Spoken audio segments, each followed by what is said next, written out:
యూరోప్లోని Italy దేశంలో క్యాలియర్ అనే ప్రాంతంలో నేను సైంటిస్ట్గా నాకు జాబ్ వచ్చింది. అడిగితే అప్పుడు నేను విజయ్ IPS అని చెప్పామన్నమాట. మేము చూస్తున్నాం మా యొక్క చుట్టుపక్కల అంతా కూడా వర్షం పడుతుంది, ఆ యొక్క ప్రాంతం మాత్రం వర్షం పడట్లేదు. మేము ఆశ్చర్యపోయామన్నమాట. ప్రభా, నేను ఉన్నతమైన స్థితిలోకి వచ్చి నేను నీకు సేవలోకి రావాలి ప్రభా. అసలు మీ గోల్ ఏంటి బ్రదర్? పోలీస్ కమిషనర్ అవ్వాలని, IPS చేయాలి అని ఒక ఆశనాలు ఉండేది. నేను జీవితంలో ఎప్పుడు కూడా భయపడలేదు బ్రదర్, అంతగా భయపడ్డా. నేను చూస్తున్నాను దేవుడు నాకు ఇచ్చిన పరిచయలో త్రాగుబోతులు, వ్యభిచారం చేసేవారు అనేక మంది ప్రభువుని నమ్ముకోవడం నేను చూస్తున్నాను బ్రదర్. Praise the lord. దేవుని నామానికి మహిమ కలుగును గాక. ఇప్పుడు మన మధ్య బ్రదర్ విజయ్ డానియల్ గారు ఉన్నారు.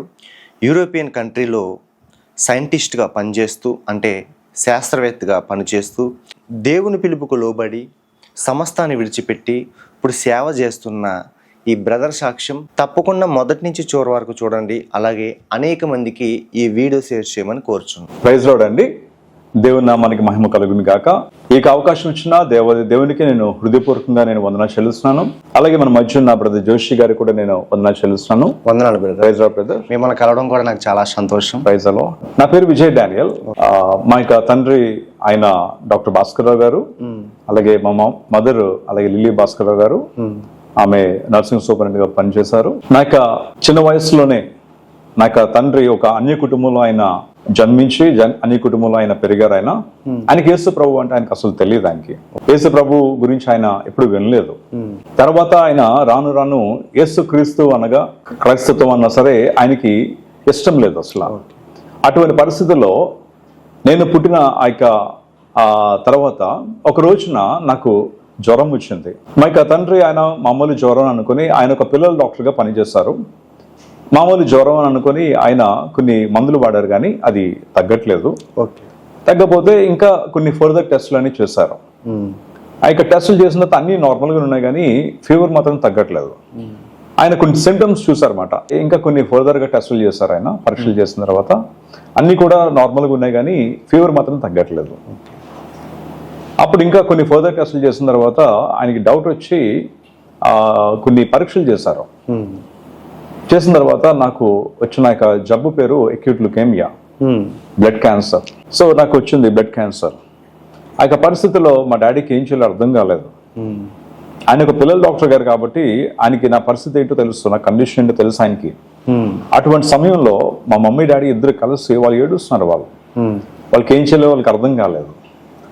మా డాడీ డాక్టర్ కాబట్టి కొన్ని పరీక్షలు ఇంకా ఫర్దర్గా ఇంకా దానికి ఏవైనా సరే మెడిసిన్స్ ఏమి ఉన్నాయా ఏంటి అనేది చూసారు, కానీ ఆయనకి ఎక్కడ కూడా దానికి మందులు అంటూ ఏమీ కూడా లేవు ఆ యొక్క దినాల్లో.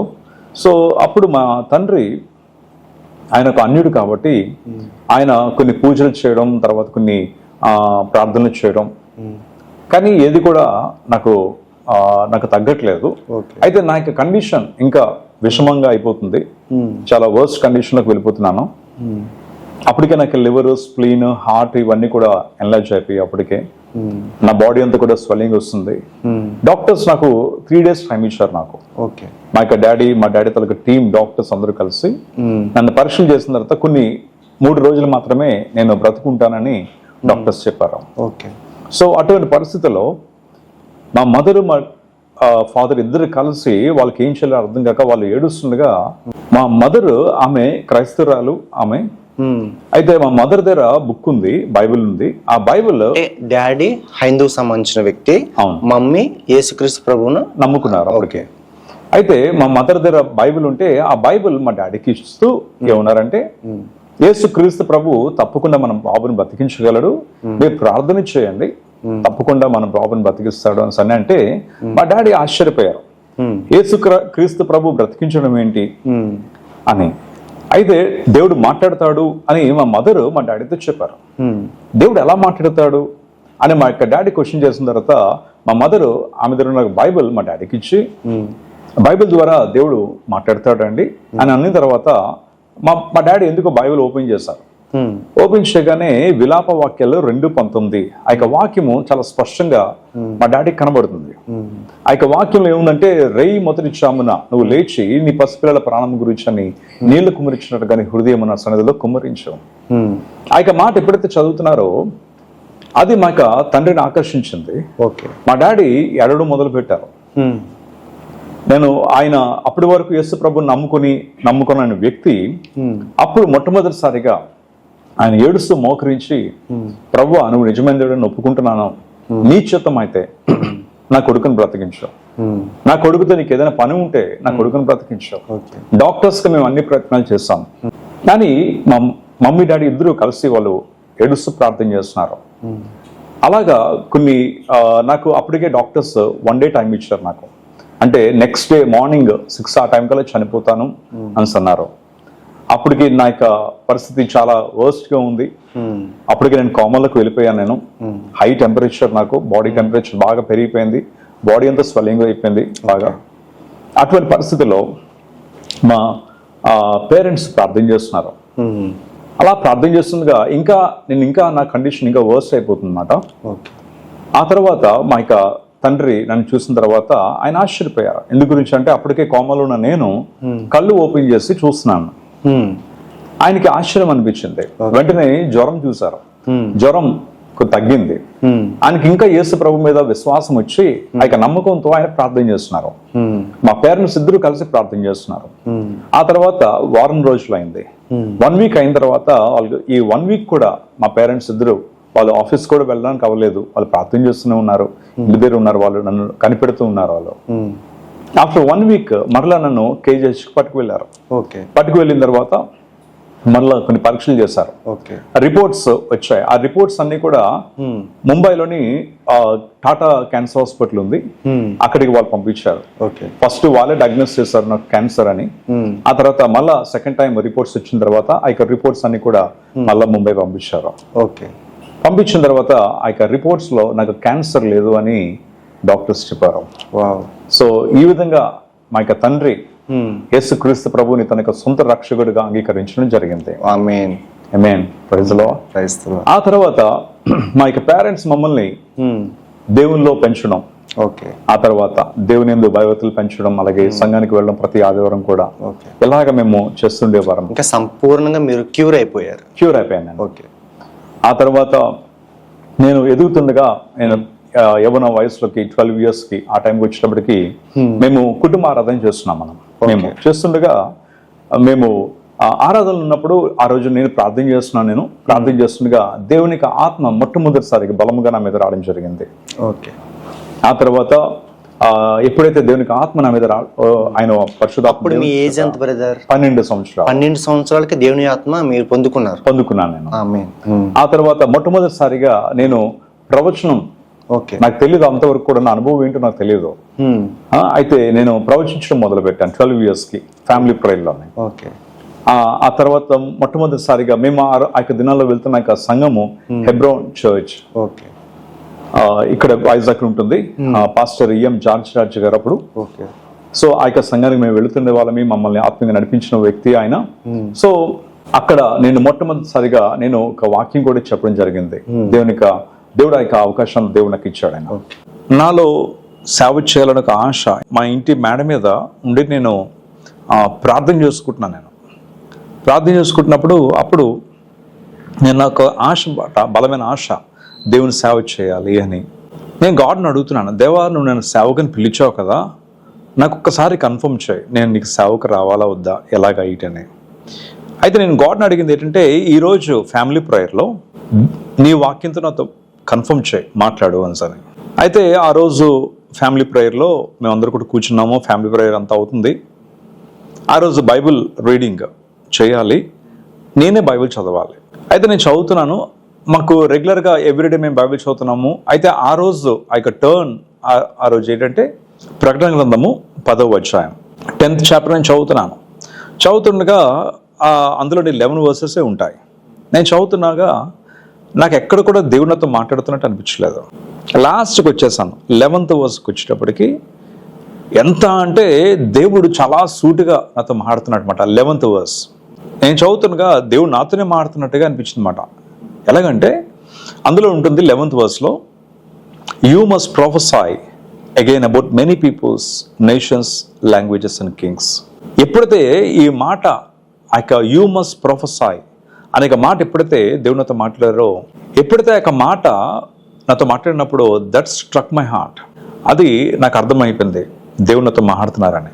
క్రమేణా నేను మరలా యవనొస్తుంది కాబట్టి కాలేజ్ వెళ్ళిన తర్వాత క్రమేణా దేవునికి దూరం అయిపోయాను. నేను యవన కాలంలో దేవునికి దూరం అయిపోయిన తర్వాత నేను దేవునికి ఇష్టం లేని పరిస్థితులు, దేవునికి ఇష్టం లేని పనులు చేస్తూ దేవునికి దూరంగా జీవిస్తున్న ఆ యొక్క దినాలన్నమాట యవన దశలోనే, ఆ యొక్క కాలేజ్ గోయింగ్ డేస్ లోనే.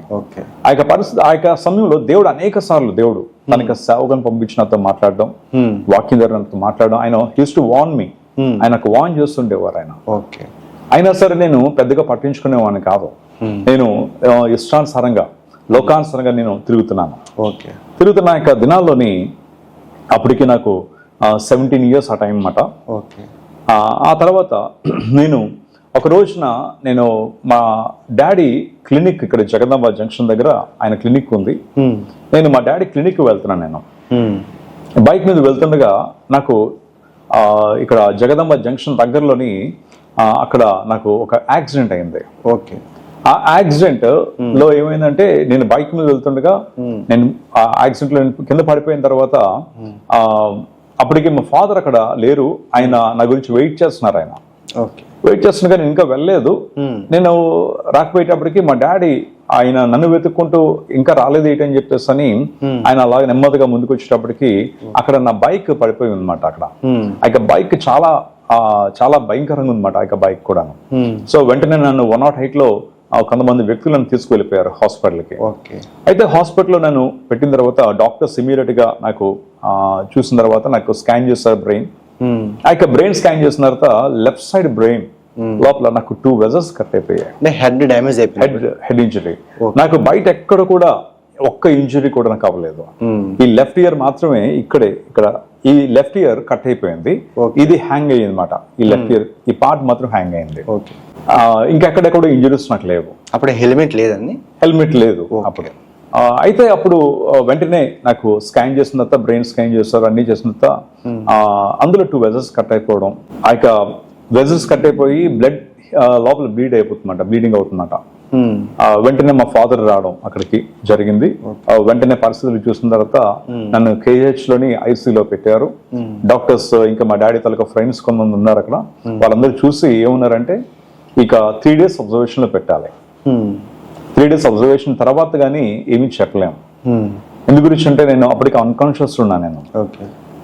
అయితే 3 days అబ్జర్వేషన్ తర్వాత మనం ఏదైనా చేయాలి.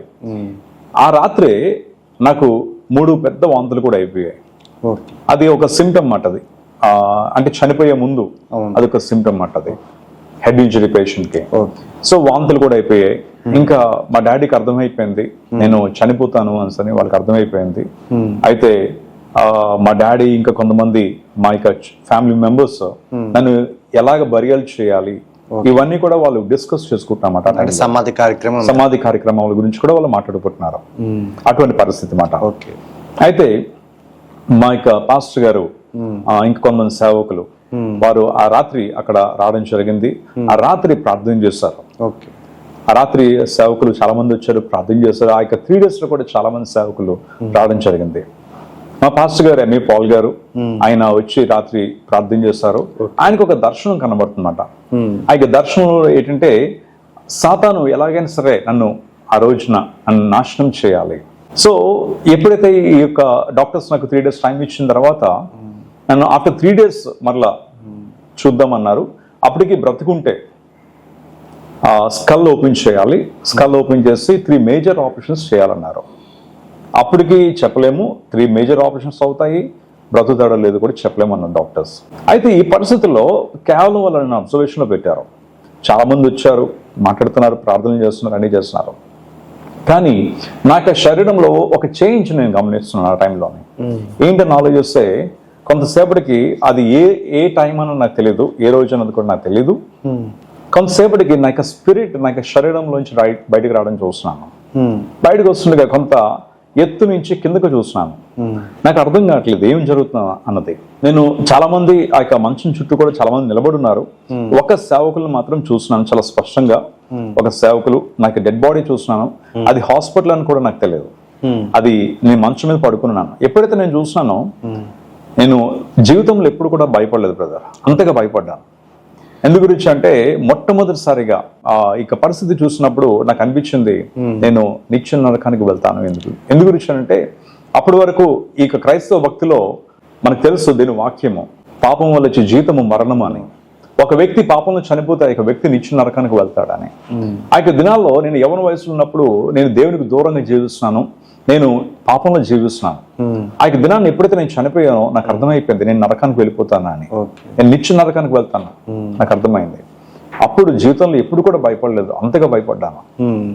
అప్పుడు ప్రార్థన చేస్తున్నాను, నేను ప్రార్థన చేస్తుండగా ప్రభా చిన్నప్పుడు నన్ను క్యాన్సర్ నుంచి నన్ను హీల్ చేసావు కదా, నన్ను వాడుకుంటే చాలా మంది సేవకులతో నాతో మాట్లాడావు కదా, ఇప్పుడు నేను చనిపోయాను, నేను నరకానికి వెళ్ళిపోతాను, నేను ఎలాగ నీకు సేవ చేయాలి అని అప్పుడు నేను ప్రార్థన చేసుకుంటాను. నాకు తెలియదు, నేను అనుకుంటున్నాను అనమాట. ఆ తర్వాత మరలా నాకు ఏమైందో నాకు తెలియలేదు brother. Okay, doctors 3 days time ఇచ్చిన తర్వాత ఆ 3 days తర్వాత నన్ను ఆపరేషన్ థియేటర్ పట్టుకు వెళ్ళే ముందు వాళ్ళు ఇంకా కొన్ని పరీక్షలు ఏవో చేస్తారన్నమాట. థియేటర్ ఆపరేషన్ ప్రిపేర్ చేసే ముందు చేస్తుండగా వాళ్ళు మళ్ళా కొన్ని స్కాన్స్ ఏవో చేశారు. డాక్టర్స్ షాక్ అయ్యారు. ఎందు గురించి అంటే వాళ్ళు చెప్పింది ఏంటంటే బ్రెయిన్ లోపల ఒక్క బ్లడ్ క్లాట్ లేదండి.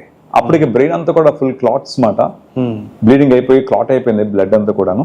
ఒక్క క్లాట్ లేదు, కట్ అయిపోయిన 2 వెజల్స్ కూడా కనెక్ట్ అయి ఉన్నాయండి ఆపరేషన్ లేకుండా. దేవుడు ఎంత గొప్ప అద్భుతం నా జీవితంలో చేశారు. చిన్నతనంలో కూడా 3 days టైం ఇచ్చారు. 3 days టైం ఇచ్చారు. ఇప్పుడు కూడా 3 days టైం ఇచ్చారు. ఆ చిన్నతనంలో నాకు 1 day 12 hours టైం ఇచ్చారు. ఓకే, ఇప్పుడు 3 days టైం ఇచ్చారు నాకు. సో ఈ విధంగా డాక్టర్స్ ఆశ్చర్యపోయారు, మా డాడీ ఆశ్చర్యపోయారు. సో దేవుడు నా జీవితంలో ఎంత గొప్ప అద్భుతం ఆయన నా జీవితంలో చేస్తారు. అప్పుడు డాక్టర్స్ అన్నారు మీ అబ్బాయి అవుట్ ఆఫ్ డేంజర్, అయితే కోమాల నుంచి బయటికి ఎన్ని రోజులు పడుతుందో తెలియదు. అది నెల పట్టొచ్చు, సంవత్సరం పట్టొచ్చు, అయితే లైఫ్ లాంగ్ కూడా కోమలు ఉండొచ్చు. అంత సివియర్ హెడ్ ఇంజరీ అయింది నాకు. సో నేను 21 days మాత్రమే కోమలు ఉన్నాను.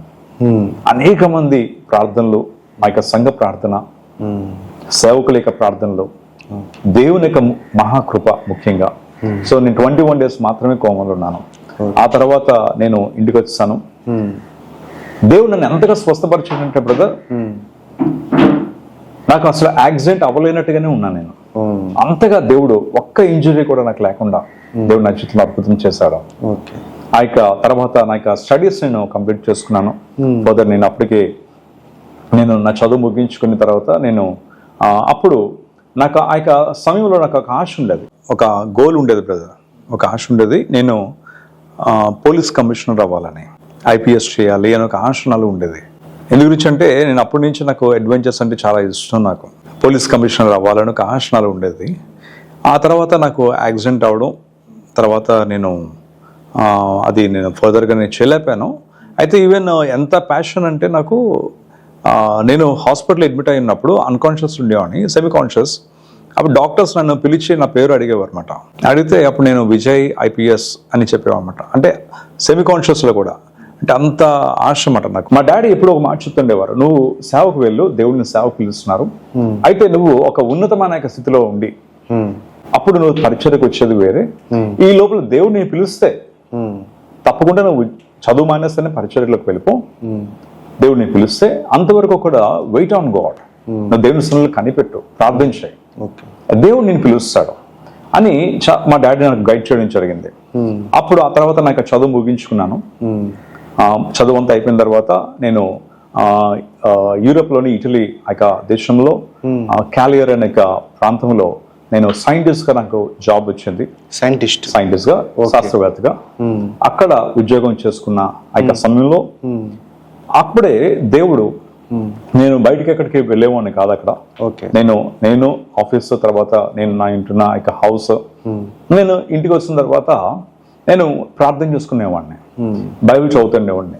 ఇలా బైబిల్ చదువుతుండగా నా హృదయంలో ఒక మంట మాట, నా హృదయంలో దేవుని గురించి బ్రతకాలి అనే ఆశ మాట. నా ప్రార్థన అంతవరకు కూడాను నేను కూడా అదే ప్రార్థన చేసుకునేవాడిని. ప్రభా నేను ఉన్నతమైన స్థితిలోకి వచ్చి నేను నీకు సేవలోకి రావాలి ప్రభా అని నేను ప్రార్థన చేసుకునేవాడిని. అయితే దేవుడు అలాగే అటువంటి స్థితిలోకి దేవుడిని తీసుకువెళ్ళారు. నేను ప్రార్థన చేసుకుంటున్నాను, ప్రభా నువ్వు నాతో మాట్లాడాను సని, నేను కన్నీటితో ప్రార్థన చేసుకునేవాడిని, బైబిల్ చదువుకునేవాడిని. అలా గంటలు ప్రార్థన చేసుకునేవాడిని, గంటలు బైబిల్ చదువుకునేవాడిని. ఆఫీస్ అయిపోయిన తర్వాత ఇంటికి వచ్చేవాడు అనమాట. ఇంకా బయట ఎక్కడికి వెళ్ళేవాడిని కాదు బ్రదర్ అక్కడ. ఓకే. సో ఆ యొక్క సమయంలో ఒక రాత్రి నేను ప్రార్థన చేసుకుంటుండగా దేవుడు స్పష్టంగా నాతో మాట్లాడుతున్నారు. ఏమనంటే, నిన్ను త్వరగా రాబోతున్నాను, ఈ మాట వెళ్ళి నువ్వు అనేక మందికి చెప్పాలి. ఆ యొక్క మాటలు చాలా స్పష్టంగా దేవుడితో మాట్లాడుతున్నారు, స్వరంతో మాట్లాడుతున్నారు. అప్పుడు నేను అడిగాను, ప్రభువా మీరు వస్తున్నారు కదా, మరి నేను సిద్ధపడాలి అన్నప్పుడు దేవుడు ఎలా సిద్ధపడాలన్నది కూడా దేవుడు నాతో మాట్లాడడం, ఆ యొక్క కొన్ని దేవుని వాక్యాల నుంచి నాతో మాట్లాడడం జరిగింది. ముఖ్యంగా ఆయన మాట్లాడిన మాట మత్తయి సువార్త 3వ అధ్యాయంలో యోహాను ప్రకటించిన మాట, repent, the kingdom of God has come near. ఈ మాటను అనేక మందికి వెళ్ళి చెప్పు, మారు మనసు పొంది దేవునికి రాజ్యం సమీపించింది అనేక మాటను అనేక మందికి చెప్పాలి అని దేవుడు నాతో స్పష్టంగా మాట్లాడారు ఆ మాట. అప్పుడు నుంచి బ్రదర్ నేను ఆ యొక్క యూరోపియన్ దేశాల్లో చాలా దేశాలు వెళ్తున్నప్పుడు నేను దేవునికి స్వార్థ ప్రకటిస్తున్నా. నేను ఉద్యోగం చేసుకుంటేనే స్వార్థ ప్రకటించేవాడిని. చాలా మందికి స్వార్థ ప్రకటించడం, నేను ఒకటే చెప్పేవాడిని దేవునికి రాకడ గురించి, మారు మనసు పొందాలని. ఇలాగా దేవుడు మాట్లాడుతున్నప్పుడు ఒక రోజున దేవుడు ఆయన మాట్లాడుతున్నప్పుడు వాక్యం ద్వారా దేవుడు నాతో మాట్లాడుతుంటే ఆయన కుటుంబం గురించి మాట్లాడుతున్నాడు ఆయన. అప్పుడు నేను అడిగాను, ప్రభువా నేనే కాదు నా కుటుంబం అంతా నీ సేవలో ఉండాలి, మేమందరం కూడా నీకు రాజ్యానికి సిద్ధపడాలి అన్నప్పుడు అలా ప్రార్థన చేసుకుంటున్నప్పుడు అప్పుడు ఈ మాటలన్నీ కూడా నేను నా యొక్క భార్యకి నేను షేర్ చేసుకున్నాను. దేవుడు సేవకుని పిలుస్తున్నాడు అని అన్నప్పుడు ఆమె అనుకున్నారు నేను ఇండియా వస్తానేమో అని అనుకున్నారు. అయితే తను యాక్చువల్గా అప్పుడు తను అక్కడికి రావాలి, తను డాక్యుమెంట్స్ అన్ని కూడా ఫ్యామిలీ రావడానికి డాక్యుమెంట్స్ అన్ని కూడా మేము ప్రిపేర్ చేస్తున్నాం. అయితే ఇంకొక 1 month లో తను రావాల్సింది అక్కడ. ఆ యొక్క టైంలో దేవుడు నాతో మాట్లాడుతూ ఇండియా రమ్మని దేవుడు నాతో మాట్లాడడం జరిగింది. ఎప్పుడైతే నా భార్యకి చెప్పానో ఆమె ఆశ్చర్యపోయారు అన్నమాట. అయితే ప్రార్థించమని చెప్పాను నేను. అయితే నేను కూడా ప్రార్థన చేస్తున్నాను, ప్రభువా నువ్వు నాతో మాట్లాడావు కదా, నువ్వు తనతో కూడా మాట్లాడు, నేను చెప్తే కాదు నువ్వు మాట్లాడితేనే జరుగుతుంది ప్రభా, నువ్వు తనతో కూడా మాట్లాడినప్పుడు. ఆఫ్టర్ 1 week ఒక రోజున ఒక నైట్ తను నాకు ఫోన్ చేసి తను ఏమన్నారంటే, దేవుడు నాతో మాట్లాడుతున్నాడండి, మీరు ఇండియా రండి మనం పరిచయం చేద్దాం అని దేవుడు తనతో మాట్లాడిన మాటలు నాకు చెప్పడం జరిగింది. ఆ తర్వాత నేను దేనికి వందనం చెల్లించాను. అలాగే అక్కడ ఉద్యోగం చేసుకుంటేనే అక్కడ పరిచయం చేస్తూ దేవుడు ఎప్పుడైతే నన్ను ఇండియా రమ్మన్నారో అప్పుడు నా యొక్క జాబ్కి నేను రిజైన్ చేసి సైంటిస్ట్ గా చేస్తాను. దేని మీద చేస్తూ ఉన్నారు పరిశోధన? నేను మ్యాథమెటికల్ మోడలింగ్స్ నా బ్యాక్గ్రౌండ్. సో దాంట్లో నేను ఆ యొక్క డిపార్ట్మెంట్ లో నేను సైంటిస్ట్ అక్కడ సివిల్ ఇంజనీరింగ్ డిపార్ట్మెంట్ లో నేను వర్క్ చేశాను యూనివర్సిటీ ఆఫ్ కాలిగరీలోనే. అక్కడ వర్క్ చేసినప్పుడు అప్పుడు దేవుడు నన్ను సేవకుని పిలిచాడు. ఆయన జాబ్ విడిచిపెట్టేశారని జాబ్ రిజైన్ చేస్తాను నేను. అప్పుడు నేను ఇండియా రావడం జరిగింది. ఇండియా వచ్చిన తర్వాత అప్పటి నుంచి నేను ఏం చేస్తానంటే, దేవుడు మొట్టమొదటిగా ఆయన సువార్తకి సేవకుని పిలిచినప్పుడు నేను గాడ్తో ఒక మాట అడిగాను, ప్రభా నేను అనేక మందికి సేవ చేసే ముందు మొట్టమొదటిగా నేను అందరితో కూడా సమాధాన పడాలి అని అనుకొని, అప్పుడు మా సిస్టర్ అబ్రాడ్లో ఉంటే అక్కడికి వెళ్ళి అలాగా మా బ్రదర్, మా సిస్టర్స్, మా ఫ్యామిలీ మెంబర్స్, మా యొక్క రిలేటివ్స్, ఇంకా కొంతమంది ఫ్రెండ్స్ వాళ్ళందరి దగ్గరికి వెళ్ళి నేను సేవ చేయకముందు ఇదంతా కూడా నేను ఇండియా వచ్చి సేవ చేయకముందు అందరి దగ్గరికి వెళ్ళి నేను సమాధాన పడ్డాను. మొదటిగా దేవుడు అక్కడ నేర్పించాడు, అది వెళ్ళి క్షమించమని అడిగి నన్ను క్షమించాడు సార్ అడిగి అందరితో సమాధాన పడిన తర్వాత అప్పుడు సేవ ఆరంభం స్టార్ట్ చేయడం జరిగింది ఇక్కడ. ఇండియా వచ్చేసారు? ఇండియా వచ్చాను. అప్పుడు ఇండియా వచ్చిన తర్వాత అప్పుడు దేవుడు నాకు ఇచ్చిన పరిచర్య ద రీమా టు ఆల్ నేషన్స్. లూకా 24:47 ద్వారా దేవుడు నాతో మాట్లాడారు. ఆయన దేవుడు మాట్లాడుతూ the repentance and the remission of sins should be preached among the nations in his name. ఈ మాట మాట్లాడుతూ మారు మనసు గురించి పశ్చాత్తాపం గురించి ప్రకటించమని దేవుడు నాతో స్పష్టంగా చెప్పడం జరిగింది. సో ఇంకప్పటి నుంచి నేను భారతదేశం వచ్చిన తర్వాత ఇంకప్పటి నుంచి సువార్త ప్రకటిస్తూ దేవుని యొక్క మారు మనసు గురించి అలాగే క్షమాపణ గురించి ప్రకటిస్తూ అప్పటి నుంచి దేవుడు నాకు ఇచ్చిన పరిచర్య నేను ఇండియా భారతదేశంలో నేను చేస్తున్నాను. నేను పరిచర్లకు వచ్చిన తర్వాత బ్రదర్, దేవుడు అనేక అద్భుతాలు దేవుడు పరిచర్లో చేస్తున్నారు. అది ఒక కన్ఫర్మేషన్, దేవుడు నన్ను సేవకుని పిలవడానికి ఒక కన్ఫర్మేషన్ నాకు అర్థమైంది. ఒక రోజున నేను అరకు ప్రాంతంలో నేను పరిచర్కని వెళ్ళినప్పుడు ఒక మీటింగ్లో నేను మాట్లాడుతుంటే అక్కడ మధ్యాహ్నం సుమారు 3 గంటల ప్రాంతంలో నేను మెసేజ్ చెప్తుండగా మేము చూస్తున్నాము, ముందు చాలామంది ప్రజలు కూర్చుని ఉన్నారు. ఒక టెంట్, దాని క్రిందన ఒక పరదా వేసింది. అయితే ఈ లోపల నెమ్మదిగా ఒక మబ్బు వస్తుందన్నమాట అటువైపు నుంచి. అలాగా క్లౌడ్ వస్తుంటే అటువైపు అంతా కూడా వర్షం పడుతుంది. ఇంకా మేమందరం అనుకుంటున్నాం వర్షం ఇటువైపు వస్తుందేమో అని అనుకుంటున్నాము. అయితే ఇక్కడ చినుకులు లైట్గా పడుతున్నాయి. అప్పుడు మేము ఏం చేస్తామంటే అందరూ ఒక నిమిషం ఆగి ప్రార్థన చేస్తాం. ప్రార్థన చేసిన తర్వాత దేవుడు చేసిన అద్భుతం ఏంటంటే క్లౌడ్ ఇలా వస్తుండగా ఆ యొక్క ప్రాంతంలో మాత్రం వర్షం పడట్లేదు.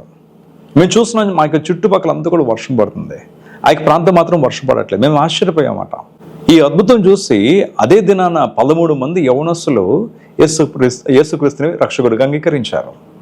దేవుడు ఇటువంటి అద్భుత కార్యాలు. అంతేకాదు, ఒక సహోదరి సంఘానికి వస్తుండేవారు.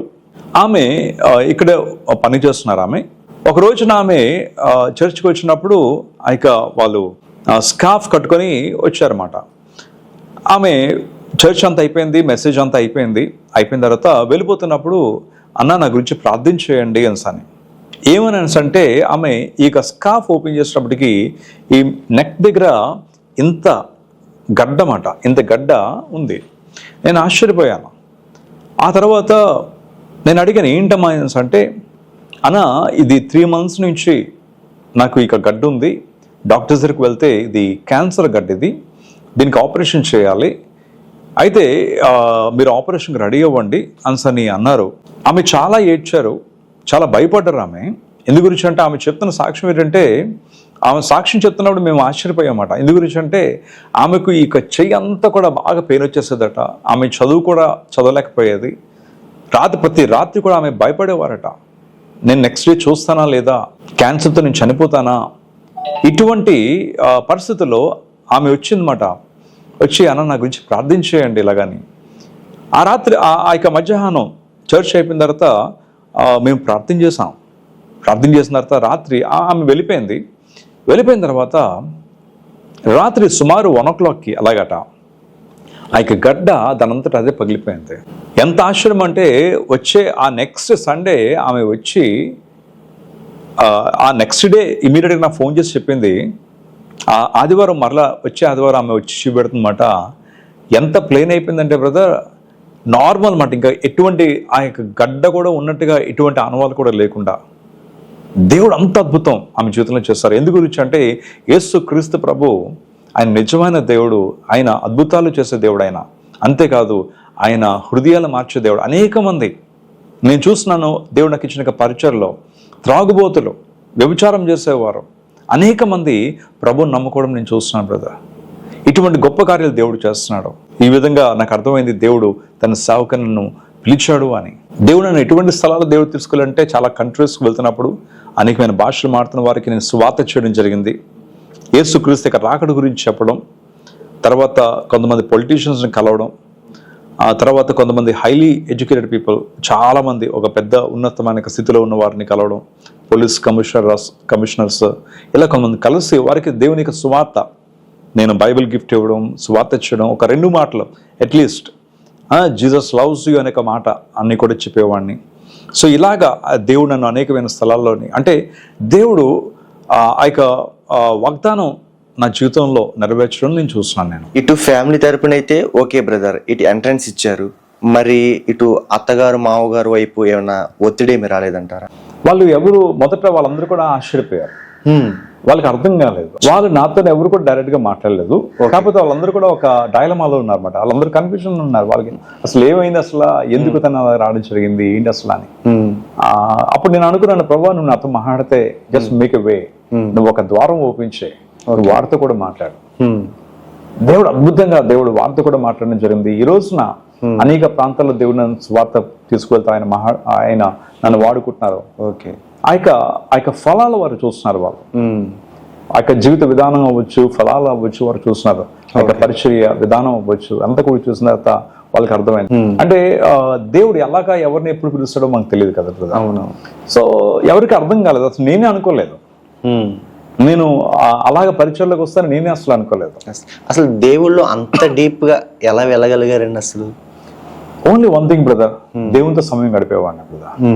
ఆస్ టుగెదర్, వాక్యం చదువుతూ ప్రార్థన చేసేవాడిని అంతే. I use to cry in the presence of God. Okay. As together 3-4 hours almost, like ఒక్కోసారి మిడ్ నైట్ అలాగే ఎర్లీ మార్నింగ్ వరకు కూడా ప్రార్థన చేసుకునేవాడిని. That is only secret brother అంతే. ఓకే. ఎప్పుడైతే ఈ యాక్సిడెంట్ నుంచి దేవుడు తప్పించాడో ఆ రోజు నుంచి డిసైడ్ అయ్యారు. అప్పుడు ఆ తర్వాత నేను నా యొక్క స్టడీస్ కంటిన్యూ చేశాను. నేను అప్పుడు నార్మల్గా ఉండేవాడిని, అంత ఎక్కువగా అంత డీప్ గా. పరిచర్య అయితే నార్మల్ గా చేసేవాడిని. నేను చదువుకుంటూను పరిచర్య చేసేవాడిని. నేను చాలా మందికి వెళ్ళి స్వార్థ చేసేవాడిని. అది నేను స్టూడెంట్ లైఫ్ అది. అది ఎప్పుడైతే జాబ్ వచ్చిందో, నేను అప్పుడు ఉద్యోగం చేసుకుంటున్నప్పుడు నా యొక్క ప్రార్థన అప్పటి వరకు అదే బ్రదర్. నేను ఒక ఉన్నతమైన స్థితిలోకి వచ్చి నేను రిసైన్ చేసి నీ సేవలోకి రావాలి ప్రభా. కానీ దేవుడు ఎలాగ పిలుస్తాడని నేను అప్పుడు అనుకోలేదు. ఓకే.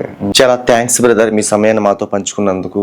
అలాగే ఈ వీడియో చూస్తున్న చాలా మంది అన్యులు ఉంటారు, దేవుని తెలియని వ్యక్తులు ఉంటారు, దేవుని తెలిసిన వ్యక్తులు కూడా ఉంటారు. దేవుని గురించి కొన్ని విషయాలు చెప్పి మీ సాక్ష్యాన్ని ముగించమని కోరుచు. దేవుని నామానికి మహిమ కలిగాక.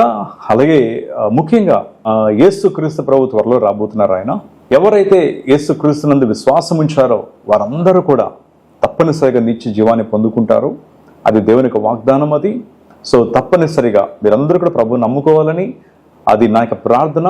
యేసు క్రీస్తు ప్రభు అంటే అది ఒక మతము కాదు, జీవితాన్ని మార్చే గొప్ప దేవుడు ఆయన.